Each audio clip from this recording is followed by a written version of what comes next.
Or have those massive goals, the ones that get you really fired up, but then, well, nothing happens. You just can't seem to get started. Oh, You're absolutely. definitely not allowed if you feel that way.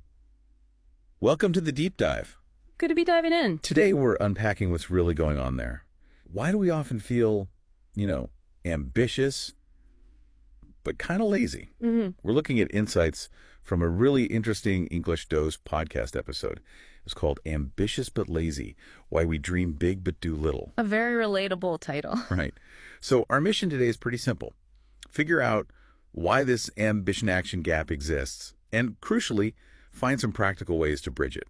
Quick ways, hopefully. Yeah, it's that classic tug of war, isn't it? We all want things like success, freedom, growth, the big stuff. Exactly. Think about finally wanting to nail fluent English, or maybe scoring that dream job you've been eyeing. Or getting a side hustle off the ground. Right. The desire is definitely there. It's strong. But then the actual motivation to, sit down and study or network or write that email, it just sort of evaporates. It vanishes. Mm-hmm. And that English Dose episode, it really pushed back against just calling it laziness. Yeah, that was key. It's not always that simple, is it? Mm. What were some of the deeper reasons they talked about for this inaction? Well, what's really interesting is looking beyond just like sheer willpower or lack of it.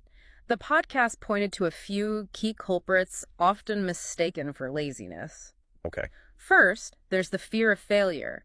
Actually being afraid you won't succeed at that big ambition, that can be paralyzing. So you don't start because you're scared of messing up. Precisely.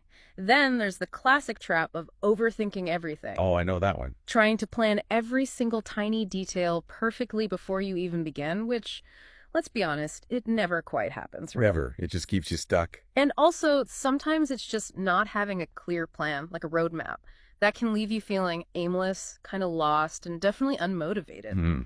No direction.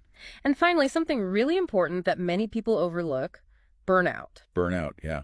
That feeling of just not wanting to do anything, it might actually be your brain and body signaling they're running on empty, seriously depleted. Right, so it's not necessarily some deep character flaw like we tell ourselves. It could be these other things. Exactly. So, okay, that explains the why. But what can we actually do about it? The podcast offered some really practical ideas, right, for moving forward. Absolutely. And the core idea is about making action feel less daunting, less like climbing a mountain. Okay, how?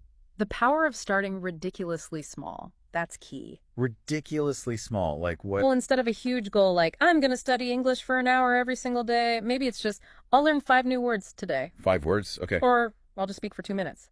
These tiny, tiny steps build momentum, but crucially, they don't trigger that feeling of being totally overwhelmed. That makes so much sense. It's about just getting the ball rolling, even if it's a tiny, tiny nudge. You got it.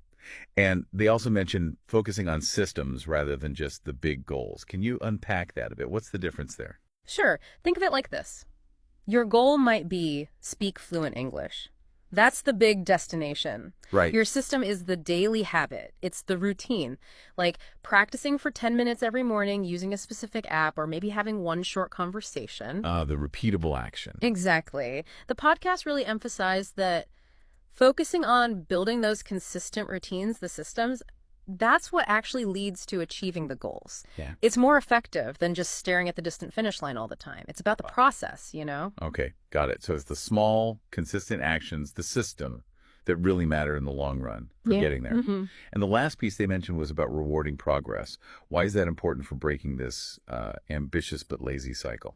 Well, rewards, even really small ones, they create a positive feedback loop in your brain. Okay. When you track your small wins, maybe you did learn those 5 vocab words, or you practiced your English for just 2 minutes and you actually take a second to acknowledge that effort. It reinforces the behavior. It gives you that little boost of motivation, makes you feel like, okay, I did something. It helps fight that feeling of being stuck. So it keeps you going. Basically. Keep you going. All right, so the big takeaway here seems to be that feeling ambitious but kind of lazy is, well, pretty normal. Lots of us feel it. Very common. But letting that inertia win consistently means those big dreams just stay dreams. They don't happen. Precisely.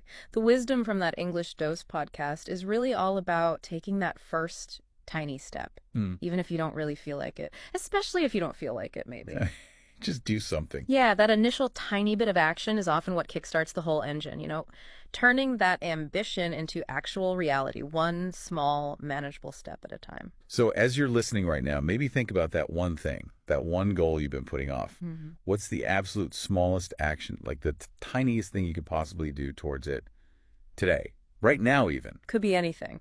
Maybe it's just opening the document or sending that one quick email or looking up that one word you keep forgetting, that tiny move. It really could be the start of something big. So what's your one small step going to be?